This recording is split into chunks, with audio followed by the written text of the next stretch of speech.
Olá, o meu nome é Rebeca e o meu trabalho é manifestações clínicas de pacientes com dengue, chikungunya e outras doenças febris agudas, de acordo com a faixa etária em Salvador, Bahia. O estudo ocorreu entre 2014 e 2023.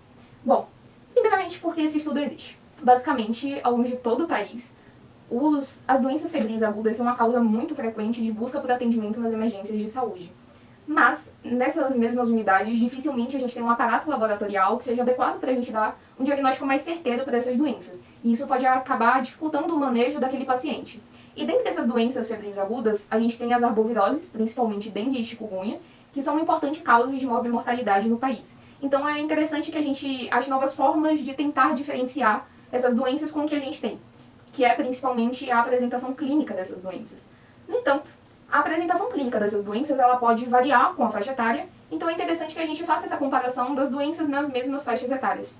Para isso, a gente recrutou pacientes numa unidade de pronto atendimento de saúde, aqui em Salvador, e todos os pacientes que chegam lá com febre ou com um exantema, a gente convida para participar do estudo, e na inclusão a gente faz uma entrevista sociodemográfica e clínica, perguntando algumas variáveis como local onde reside, sexo, idade, se tem locais como locais de entulho, perto de casa, coisas do tipo, e quais as manifestações clínicas que o paciente está apresentando no momento, sinais e sintomas. E aí a gente colhe também algumas amostras para análise laboratorial, principalmente sangue, saliva e urina, e envia para ser testado na Fiocruz. E 10 dias depois a gente repete a coleta também.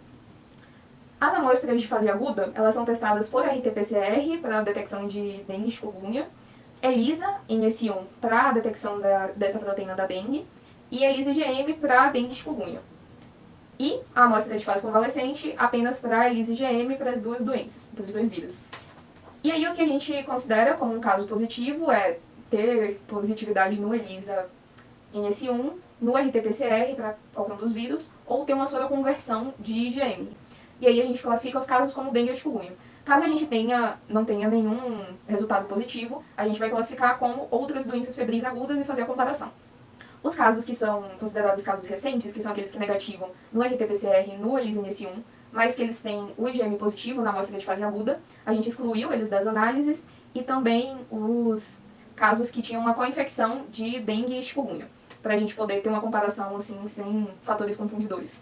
A gente teve uma inclusão de 4.498 participantes, dos quais 195, ou seja, 4,3% tinham dengue, 14,1% tinham chikungunya e 67,7% outras doenças febris agudas.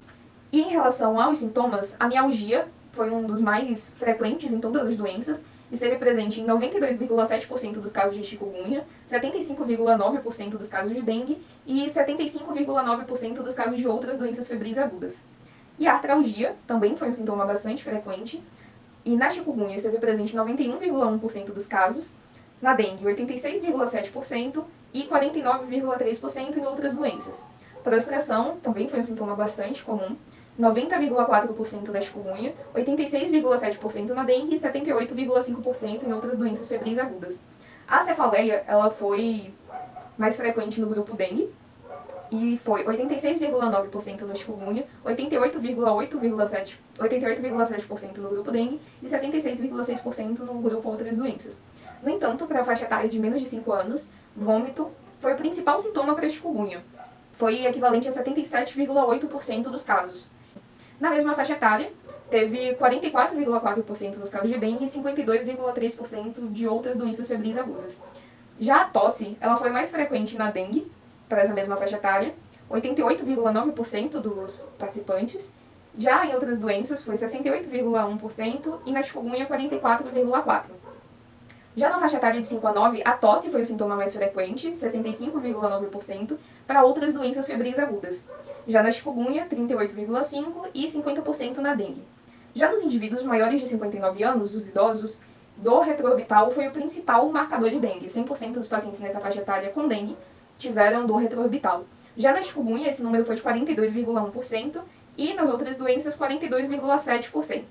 E com isso, a gente pode concluir que a apresentação clínica dessas doenças ela pode variar com a faixa etária. Mas, como a gente teve um N pequeno em algumas dessas faixas etárias, é importante que esse estudo seja feito, né, com um N maior de pessoas e outras populações, para a gente ter uma certeza maior desses resultados. Obrigada.